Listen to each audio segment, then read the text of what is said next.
안녕하세요. 승부 예측 게임 신흥 장르인가 사행성 콘텐츠인가 발표를 맡게 된 김정태 교수입니다.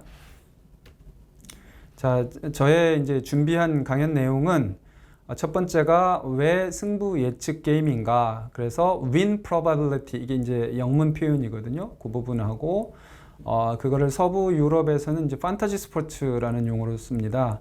그다음에 두 번째는 gaming is extending. 그래서 게임은 확장되고 있다. 요 얘기를 좀 드릴 거고요. 세 번째는 그 승부 예측과 관련된 선행 사례들 위주로 살펴보고 분석을 좀 간단하게 해보겠습니다. 그리고 네 번째는 어떻게 이 문제들을 우리가 해결할 것인지 그렇게 논의를 하는 그런 시간을 갖도록 하겠습니다. 자, 그러면 첫 번째입니다. win probability. 이게 바로 이제 한국에서 통용되고 있는 표현인 승부 예측 게임이라는 것인데 왜 이런 현상들이 벌어지고 있는지 한번 알아보도록 할게요. 보면 이게 새로운 것 없느냐, 그 소위 말하는 이 MZ, 밀레니엄 세대하고 Z 세대들이 그 양산형 게임이라고 하죠. 카피캣이라고 하는 양산형 게임들에 대해서 너무 식상한 거예요. 그래서 뭐 좀 다른 거 없을까? 이게 게이머들 뿐만 아니라 누구한테? 바로 그렇습니다. 경영진들한테도, 게임 회사의 경영주들한테도 이거는 상당히 큰 화두이고 그래서 여러 가지 시도들을 합니다. 특히 3N사로 불리는 대형 게임사들 같은 경우도 많게는 수백 작품씩 내부 개발 경쟁을 유도를 한 적도 있고 실제로 개발을 해 왔었습니다. 그럼에도 불구하고 이른바 대박치는 게임들이 굉장히 적은 거예요.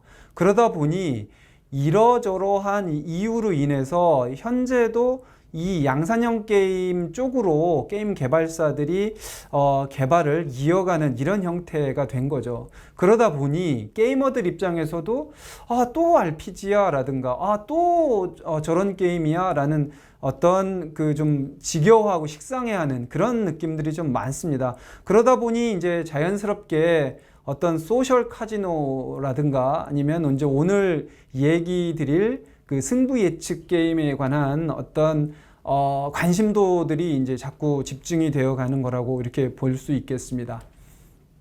실제로 그 RPG 장르, 그 롤플레잉 게임이라고 하죠.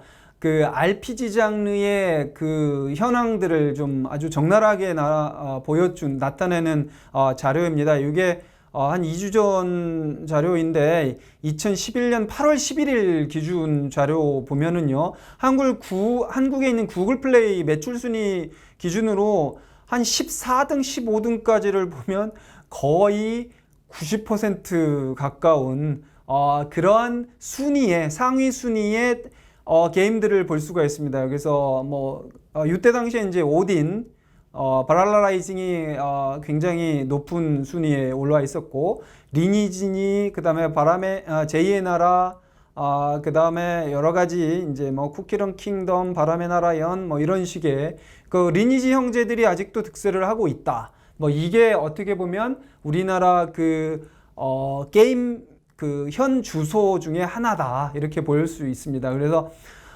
오른쪽에 이제 그 매출 탑 10 기업들 그 기업들과 게임과 요 롤플레잉 모바일 게임 시장에 이제 집중되어 있는 현상을 아주 적나라하게 보여주죠. 그래서 롤플레잉 게임의 장르별 카테고리 이제 거래액 점유율을 보면 약 70%에 육박을 하고요. 혹자는 이게 더하다라는 뭐 얘기도 합니다. 그러다 보니 이런 쏠림 현상들은 굉장히 많아지고요. 그 외에 이제 어드벤처, 액션, 스포츠, 뭐 캐주얼 게임, 카지노류의 게임 뭐 이런 식으로 이제 분류가 되어 있는 걸 보실 수 있겠습니다. 자, 그러면 이러한 RPG의 어떤 절대다수 게임의 어떤 분포, 점유율에 이은 그 이른바 probability 아이템, 이른바 이제 승부 예측 게임, 뭐 요거에 어떤 상응할 수 있는 어떤 그 새로운 신흥 게임의 수익 모델은 과연 뭐냐 이 얘기를 계속 하면서도 불구하고 쉽지 않은 게 바로 게임사들은 그 확률형 아이템의 어떤 그 유혹과 그리고 그 확률형 아이템을 통한 어떤 나 자신의 뽐내는 모습들을 과시한다라든지 아니면 시간을 줄여준다든지 이러한 어떤 효율성 측면에서 확률형 아이템은 상당히 큰 어떤 국내 게임 산업에서 중요한 비즈니스 모델이 되는 겁니다. 그러다 보니 자연스럽게 경영진들 입장에서도 이 확률형 아이템 부분을 어떻게 활용을 할 것인가에 대해서 수익화뿐만 아니라 그 다음에 최근에 이제 여러 가지 사용자들 간의 어떤 항의와 그 다음에 굉장히 불만의 목소리들을 어떻게 하면은 잘 극복할 수 있는지에 대한 어떤 제도적 자율 규제 장치라든지 이런 것들을 좀 준비를 하고 있지만 국내 이 확률형 이슈는 상당히 큰 화두 중에 하나입니다. 어쨌든 보여지는 대로 이제 이게 리니지하고 이제 메이플 스토리에 들어있는 그 직업 뽑기 아이템과 아이템 큐브 아이템 이런 것들을 좀 예시적으로 보여드렸는데요. 이게 의도는 처음에 굉장히 플레이의 어떤 다양성과 긴박감 같은 거를 주는 요소로 작용이 되지만 시간이 흘러감에 따라서 상당히 좀 현금을 지불해서 아이템을 획득을 해야 되는 근데 이제 현금 지불 방식도 이제 여러 가지 형태로 이제 고도화되고 자 이런 문제들이 이제 현재는 좀 있고 요거는 게임사들에서 자율 규제에서 충분히 이제 극복할 수 있는 부분이라고 생각이 되고 이거는 좀 더 노력을 해야 된다고 보는 입장입니다. 자 그래서 RPG와 확률형 아이템까지 잠깐 언급을 했는데 바로 이 우리가 오늘 논의하고 있는 승부 예측 게임도 크게 다른 모델은 사실은 아니다라고 봅니다. 그럼에도 불구하고 한국에서는 조금 더 이제 그 현실 스포츠 쪽에 가까워 가고 있는 게 사실은 논의의 중심이 된 것 같은데 지금 판타지 스포츠의 개념을 우리가 잘 받아들인다면 상당히 큰 신흥 게임 장르로서의 어떤 다변화 측면과 그 다음에 플레이어들을 굉장히 기쁘게 만들어 줄 수 있는 요소로서 작용할 수 있다 이렇게 예상이 됩니다. 그래서 전 세계 판타지 스포츠 시장은 33조로 추정을 하고 있습니다. 2025년 기준인데 자 그럼 판타지 스포츠는 뭐냐? 이거는 한국의 승부 예측 게임하고는 약간 궤를 달리합니다만 판타지 스포츠를 우리가 지금 잘 분석을 하고 준비를 하면서 승부 예측 게임에 대한 한계를 뛰어넘는 이런 준비 굉장히 저는 의미 있다고 생각이 돼서 오늘은 판타지 스포츠 위주로 좀 설명을 드리고자 합니다. 그래서 판타지 스포츠는 가상의 팀을 꾸려가지고 비대면으로 승부를 예측하고 배팅하는 스포츠 장르 게임물을 말합니다. 그래서 커뮤니티 협력이 굉장히 중요하고요. 그래서 자신의 팀과 상대팀 간의 경기를 예측을 하고 데이터를 분석을 해서 이제 승부를 겨루는 겁니다. 그래서 이제 지식 공유라는 관점에서 상당히 중요한 의미이고요. 실제로 미국에서는 경기 데이터를 분석해서 결과를 예측하는 전문직이 뭐 1억 이상이죠. 고액 전문가들이 이제 등장하기까지 이르렀습니다. 그래서 고액 연봉을 받는 스포츠 애널리스트라는 전문직이 등장할 정도로 유럽과 미국에서는 이 판타지 스포츠 게임 시장이 상당히 큰 일반인들을 위한 플레이어들을 위한 흥미로운 그 게임 장르로서 지금 자리를 잡고 있습니다. 그래서 이게 이제 세계적인 시장 전문기관 얼라이드 마켓 리서치에서는 2019년에 전 세계 판타지 스포츠 시장이 21조 정도라고 봤고요.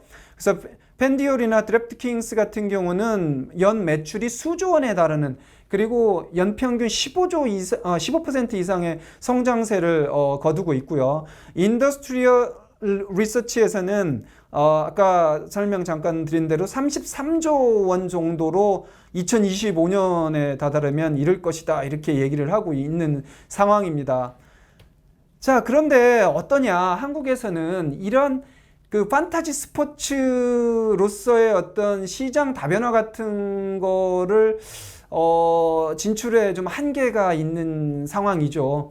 뭐 어저께 정부 발표로 인해서 이제 게임 셧다운제가 강제적 게임 셧다운제는 이제 폐지되는 쪽으로 방향을 발표를 했지만 그럼에도 불구하고 그간 뭐 국회나 정부에서는 게임을 그 사행성 내지 어떤 청소년 그 수면방해나 뭐 공부를 저해하는 그런 어떤 좀 약간 부정적인 인식들을 너무 강하게 어필한 나머지 국회 입법들이 이제 게임을 규제하는 쪽으로 방향이 좀 잡혀져 있었고요.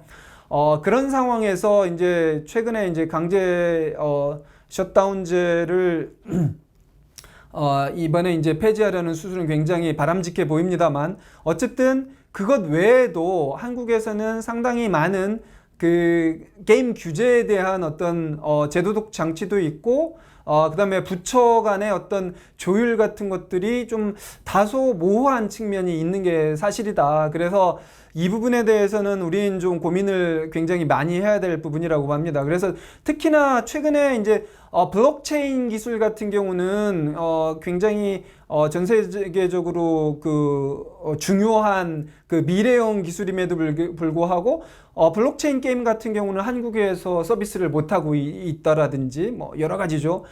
그리고 이제 오늘 우리가 중점적으로 논의하게 될 이제 승부 예측 게임 같은 경우도 어떤 부분에선가는 정부의 입장이 굉장히 타당하면서도 게임 사업자 입장에서는 굉장히 억울한 측면이 있는 이러한 어떤 엇박자 규제 부분이 우리 한국 게임 산업을 좀 위축시키고 있는 건 아닌지 이 고민을 해야 될 때라고 생각이 됩니다. 실제로 그래서 승부 예측 게임과 관련해서는 이미 지난달 말에 사업을 접겠다고 얘기를 했고 이번 달에 이제 NHN에서는 한 게임 승부 예측 게임은 이제 그만두려는 움직임을 이제 보이고 있고요. 여러 가지 뭐 나브 스튜디오나 이런 데서도 이 승부 예측 게임은 굉장히 그 클로즈 그러니까 폐쇄하는 수순을 밟고 있습니다. 이게 게임 위에서는 이제 스포츠 승부 예측 게임을 어떤 사행성 확인 기준을 보강하는 그런 규정을 개정안을 마련해 가지고 5월 7일 날 공포했기 때문에 이제 발생한 문제인데 왜 이런 문제들이 자꾸 생기느냐 이 부분에 대해서는 좀 더 한번 살펴보도록 하겠습니다. 자, 그에 앞서서 우리는 이제 경계가 허물어지는 게임 요 대목으로 들어가야 됩니다. 왜냐 바로 이 게임은 지금 이제 첨단 기술의 발전으로 인해서 그 경계들이 굉장히 허물어지고 가고 있는 상황입니다. 특히 게임은 예술과 콜라보가 되어 가고도 있고요. 게임은 어떤 건강을 위한 헬스케어, 뭐 디지털 치료제 같은 쪽으로도 확대 발전이 되고 있고요. 게임은 스포츠와 관련해서 연계된 이런 쪽으로 되어 있고요. 게임은 앞으로 또 알아보시게 될 뭐 메타버스니 이런 확장 플랫폼의 개념으로도 굉장히 큰 영역을 넓혀가고 있다라는 사실을 그 전문가가 아닌 분들은 사실은 이해하기가 좀 힘듭니다. 그래서 저희 같은 이제 연구를 계속하는 사람들은 이런 내용들을 좀 많이 알리는 그런 활동을 좀 해야 된다고 생각하는데 이게 이른바 트랜스미디어라는 어떤 미디어 간의 영역 파괴라고 보면 됩니다. 그래 최근에 이제 코로나 사태로 인해서 이제 집에서만 시간을 보내야 되는 어떤 청소년들과 일반 성인들까지 이제 많아지다 보니까 어떤 엔터테이닝 할 수 있는 도구로서의 게임뿐만 아니라 뭐 넷플릭스나 그다음에 이제 VOD 서비스라고 하죠. OTT, 유튜브 같은 이런 활동들도 함께 늘어가고 있는 거죠. 근데 상당히 많은 부분들, 부모님들이 이제 자녀들 건강 문제 때문에 걱정을 하는 게 저러다 자칫 중독에 빠져들어서 공부를 못하게 되면 어떠나. 사실 일견은 맞기도 하지만 한편으로는 게임이 그런 게임들만 있는 게 아니다라는 부분을 좀 정확하게 전달하고 알릴 필요가 있다 생각이 돼서 이 부분을 좀 설명을 드려야 되는데, 예술가들, 특히 이제 최근에 뉴미디어 전문가들이나 미디어 아트 하는 분들 같은 경우도 상당히 많은 그 게임과 예술을 접목하려는 시도들을 하고 있습니다. 그래서 게임과 e스포츠를 주제로 한 주제전을 개최도 했습니다. 그래서 패브릭, 유화, 디지털, 그 다음에 과슈, 디지털 콜라주 기법 같은 것들을 해서 예술과 게임의 경계를 허물기도 했고요. 넥슨 같은 경우는 이제 게임을 하다라는 인바이트 유라는 그 다음에 2020년에는 이제 보더리스 티키타카라는 이러한 어떤 게임과 예술 간의 어떤 콜라보 전시회들을 많이 했었고요. 그 다음에 NC소프트 같은 경우는 이제 디지털 치료제 쪽으로 굉장히 집중을 하는 그런 발표를 한 적도 있고요. 3N사인 회사들 뿐만 아니라 컴투스나 스마일게이트 같은 큰 기업들도 지금 이제 이 트랜스미디어화, 디지털 전환 시대에 걸맞는 업종 간의 어떤 그 게이미피케이션이라고 하죠. 게임의 요소들을 빅게임적인 상황에다가 접목시키려는 그런 활발한 활동을 하는 걸로 알고 있습니다. 그래서 지금 디지털 전환 시대에 맞는 이러한 어떤 게임의 경계가 허물어지는 상황에서 승부 예측 게임을 과연 우리는 어떻게 바라봐야 될 것인가, 그 부분에 대한 얘기를 조금 더 이어가겠습니다.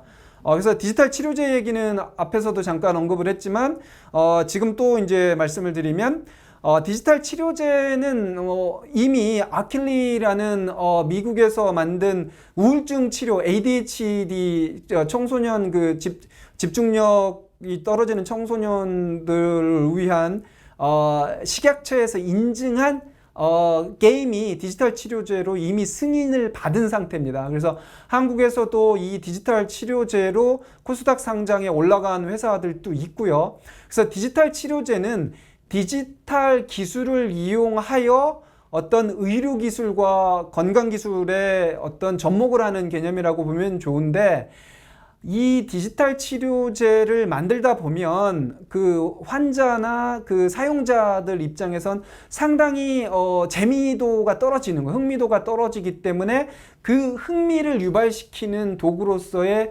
게이미피케이션, 즉 게임의 어떤 요소들이 활용이 되는 겁니다. 말씀드렸던 아킬리 같은 게임입니다. 그건 완전히 그 레이싱 게임을 디지털 치료제화한 것이거든요. 그래서 레이싱 게임을 이제 완전히 전환을 시켜가지고 만든 이런 사례들까지 있을 정도로 이 디지털 치료제의 게임의 활약은 앞으로도 대단해질 거라고 보여집니다. 그래서 심지어 저를 포함한 많은 이제 게임 연구자들 같은 경우는 게임은 비대면 시대의 오아시스다라는 얘기를 할 정도로 이 디지털 치료제 부분은 게임계의 어떤 중요한 화두 중에 하나입니다. 이 밖에도 이제 스포츠, 리얼 현실 스포츠와 그 다음에 게임 요소를 접목한 이른바 여기 다이내믹 e스포츠라고 합니다. 이거를 다이내믹 e스포츠 같은 경우는 여기 이제 영상에서 지금 나오고 있는데, 영상 보시는 대로 뭐냐면은 완전 지금 이제 이번에 올림픽에서도 봤지만 펀치를 혹은 발차기를 했을 때 어디를 타격을 하면 점수가 올라가는 게 아니라 이게 이제 이른바 위에 있는 그 게이지죠. 파워 게이지가 줄어드는 겁니다. 맞으면은 점점 더 어떻게 체력이 소모되는 이거는 여러분들 많이 봤던 이른바 이제 철권이라든지 스트리트 파이터 같은 게임, 대전 격투 게임에서 그 게이지가 줄어드는 이런 요소들을 충분히 적용을 해가지고 실제로 상당히 큰 호응을 받았던 그런 사례들이 있습니다. 이렇게 게임의 영역은 다양한 부분으로 확대되고 있습니다. 최근에 굉장히 큰 화두인 이른바 이제 메타버스 열풍에도 사실은 보면 여기에 이제 5C라고 해서 세계관이니 크리에이터, 커넥티비티, 컨티뉴이티, 뭐 커런시 이런 핵심 기술도 어떻게 보면 게임에서는 뭐 3, 40년 전, 많게는 50년 전부터 활용했던 기술들이 대부분입니다. 그래서 저희 게임 연구자들 입장에서는 메타버스도 게이미피케이션의 하나의 현상이다라고 보고, 게이미피케이션을 어떤, 뭐 플랫폼이나 어떤 현상 정도, 그 다음에, 트랜스미디어, 그러니까, 미디어의 전환의 어떤 과도기적인 성격을 가진 것이다. 이렇게 보는 학자들이나 연구자들이 많습니다. 자, 그럼에도 불구하고 메타버스는 지금 2021년 여름을 굉장히 지금 뜨겁게 만들고 있는데, 언론에서 계속 나오고 있지 않습니까? 근데 이 현상의 중심에는 또 뭐가 있냐면은 바로 대한민국의 게임 규제 때문에 게임 회사들조차도 우리는 메타버스를 하는 회사입니다라는 웃지 못할 지금 현 주소가 나옵니다. 왜냐면 컨텐츠 서비스를 게임으로 내는 순간 어떻습니까?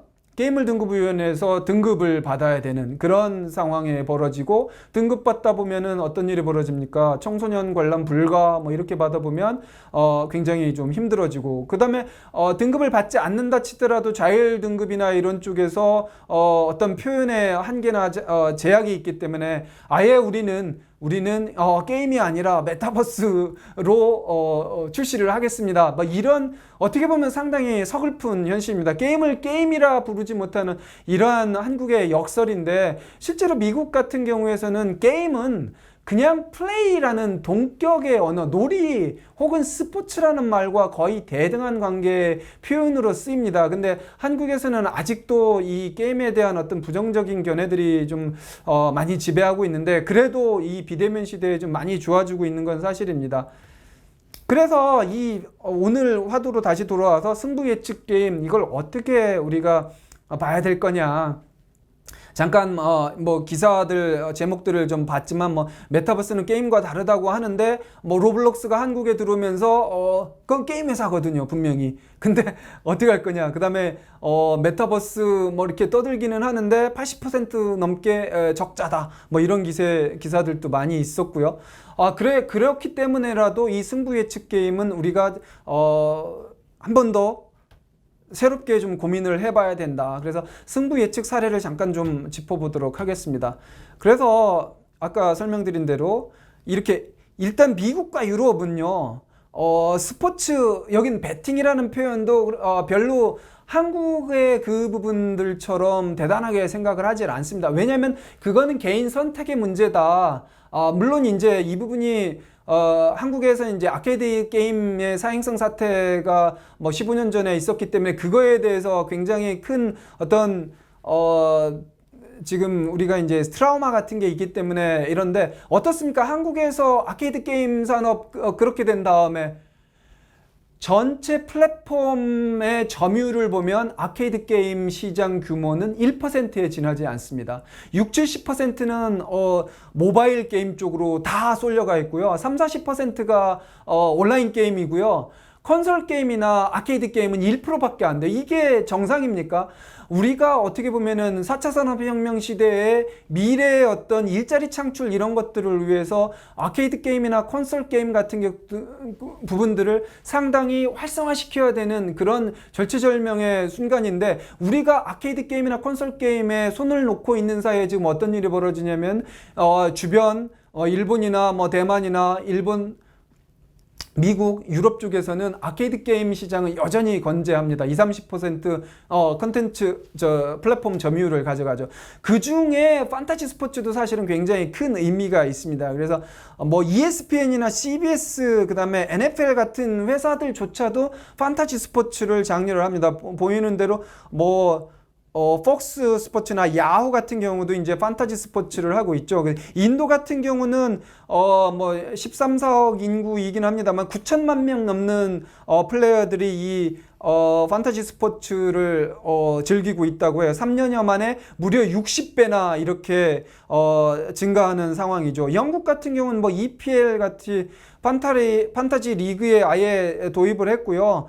이 판타지 스포츠 기업이 그 스포츠 구단을 인수하는 이런 현상까지 벌어지고 있습니다. 자, 이 부분은 이 승부 예측 게임과 이제 한국의 그 스포츠 토토 뭐 이런 부분들 때문에 잠깐 제가 표현을 해드린 건데, 한국에도 이제 이 스포츠 토토가 도입된 게 이제 2001년 경이고요.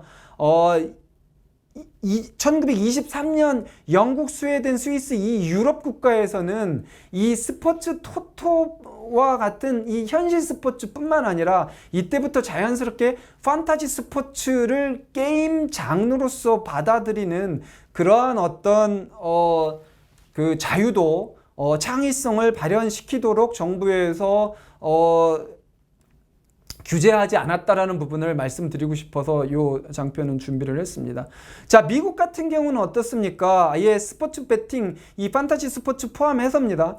이런 것들을 아예 허가하는 금지법을 우연으로, 그러니까 허가하면 안 된다라고 아예 대법원에서 2018년에 이렇게 대법원 판결이 냈고요. 그래서 스포츠 베팅과 이 판타지 스포츠 포함합니다. 한국에서 논의가 되고 있는 이 승부 예측 장르에 대해서 합법 판결이 나왔다는 얘기입니다. 근데 여러 가지 물론 제도적 장치가 있어야 되죠. 한국에서도 얼마 전에 이제 요게 대법원 판결에서 스포츠 배팅과 관련된 거를 법으로 금지해서는 안 된다라는 뭐 그런 그 판례가 나온 거를 이제 알 수가 있긴 했습니다. 그래서 한국에서 이제 승부 예측 게임을 어떻게든 활성화시켜 보려고 작년 뭐 여름 가을부터 해서 서비스 준비를 했다가, 그럼에도 불구하고 이 승부 예측 게임이 어떤 그 웹보드 게임 쪽에 어떤 그 환금성 부분에 이제 문제가 계속 되는 거죠. 그래서 지금 이제 대형 게임사들 같은 경우 이제 이거를 금지하기에 이르렀던 건데, 그래서 문제는 뭐냐면은 이 미국 같은 경우도 이제 승부 조작이나 도박 중독은 우려하는 목소리는 계속 있어요. 없는 게 아닌데, 그거는 개인들 간의 선택의 문제고, 중독이나 이 과몰입이 너무 심한 경우에는 개입을 하는 그런 쪽으로 방향을 잡고 있죠. 미국의 경우 이제 조금 더 설명을 드리면 이렇게 이제 뭐 사례들이 많이 있습니다. 심지어 이제 세계적인 그 증권 분석 기관이죠. 모건 스탠리 같은 경우도 스포츠 배팅이나 이런 좀 큰 도움이 될 거다. 우리가 한번 좀 고민을 해봐야 될 부분인 것 같습니다.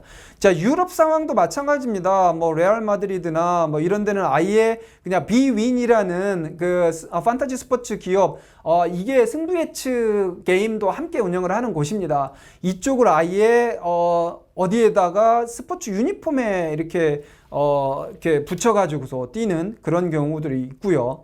그리고 실제로 구단주가 이 판타지 스포츠 회사인 경우도 있다고 말씀드렸습니다. 일본에서도 역시 이 스포츠 배팅과 이게 판타지 스포츠 쪽은 나름 굉장히 활성화되어 있는 상황입니다. 자, 한국 상황을 잠깐 살펴보면, 그래서 스포츠 승부 예측 게임은 간접 충전한 게임 머니, 이 부분 때문에 사실은 문제가 되는 거죠. 여기까지는 참 문제가, 간접 충전한 게임 머니까지는 문제가 안 되는데, 이거를 환금하는 거, 환금성으로 만드는 부분에서 사실은 문제가 되는 겁니다. 그래서 실제로 이제 이 스포츠 산업 진흥법이나 그다음에 이런 쪽에서는 체육과 스포츠의 정의에 두뇌 활동을 포함하겠다는 골자로 해서 e스포츠를 체육과 스포츠 산업의 범주에 포함시키려는 시도들도 굉장히 많이 있고요. 특히나 지금 한국에서 좀 문제가 되고 있는 이제 승부 예측 게임 중에는 스포츠 토토나 여러 가지 그 합법적인 그 복권과 충돌하는 지점들이 있기 때문에 그 부분들에 대한 논의는 우리가 좀 더 구체화하고 좀 더 확실하게 선을 긋는 그런 작업들이 좀 필요한 것 같습니다. 그렇지 않고서는 앞으로도 이러한 문제들은 계속 생길 수 있을 것 같다 생각이 듭니다. 실제로 2020년 4월에 웹보드 게임과 이제 동일한 규제하기로 했기 때문에 무슨 문제가 생기냐면, 말씀드린 대로 이제 환금하는 데에서 문제가 생기는 거죠. 그렇게 되면은 이게 전문가분들이 이제 이 사행성 기준이나 이런 부분들을 다 설명을 해드리겠지만, 바로 이제 이 사행성 확인 심의 기준 공포에 의해서 국내 이제 NHN 같은 큰 기업들과 뭐 넷마블 이런 회사들에서는 그럴 거면 우리는 이 승부 예측 게임은 아예 서비스를 안 하는 게 좋겠다라고 해서 문을 내리는 그런 형국에까지 벌어져 있는데, 과연 이게 우리가 제대로 가는 길인가에 대해서는 좀 더 고민을 좀 할 필요가 있지 않느냐, 이런 생각이 듭니다. 왜냐, 아까 말씀드린 것처럼 그 현실의 스포츠 토토, 그러니까 법 규제 하에 있는 그 정부에서 운영하고 있는 스포츠 토토가 문제라고 한다면, 그 유럽과 미국에서 큰 성황을 이루고 있는 판타지 스포츠 쪽은 어떻겠느냐, 이런 부분들 쪽으로 더 확실히 준비를 하는 게 더 바람직한 방향이 아니겠느냐, 이런 생각이 듭니다. 그래서 네, NHN이나 넷마블이나 이런 회사들도 뭐 2020년 작년이죠. 그러니까 게임산업진흥에 관한 법률 따라서 이 제도권 내에 이제 서비스가 가능하다라고 생각을 해서 준비를 했지만, 1년 넘게 그 회사들은 뭐 수십억 이상 뭐 수백억까지 들어가는 회사들도 아마 있을 겁니다. 그런 회사들이 이런 그 서비스 자체를 아예 접어야 된다? 이거는 한번 좀 생각을 해볼 필요가 있다. 아니, 그런 문제가 생길 거면 차라리 2020년 4월 이때 게임산업진흥에 관한 법률을 만들 때 그때 좀 더 명문화해서 구체화했어야 되는 게 아니겠느냐, 이런 생각이 듭니다. 그래야 선의의 피해도 막을 수 있고. 자, 그래서 마지막입니다.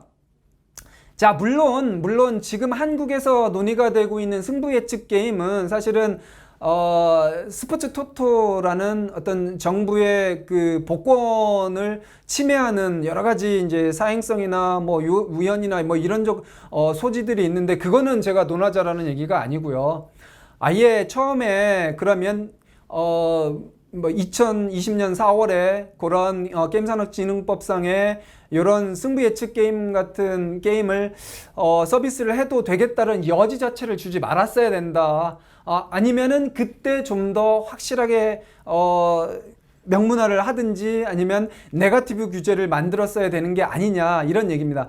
자, 요 부분 외에 또 문제가 되는 게 뭐냐면은 스포츠 토토에도 마찬가지입니다만, 스포츠 토토가 들어와 있지 않은 영역인 바로 e스포츠 프로리그도 있습니다.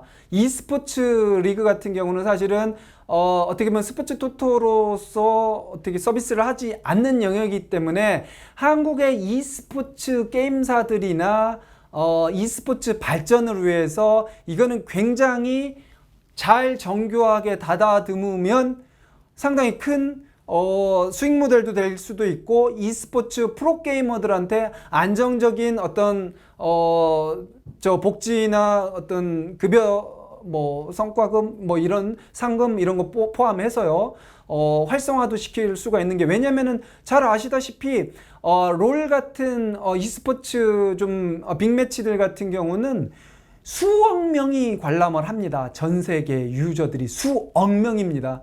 수백만 명이 관람하는 한국의 그 프로스포츠 축구나 야구를 뛰어넘는 새로운 시장이 개척이 될 수 있는데, 이 시장을 유럽이나 미국에 넘겨줄 겁니까?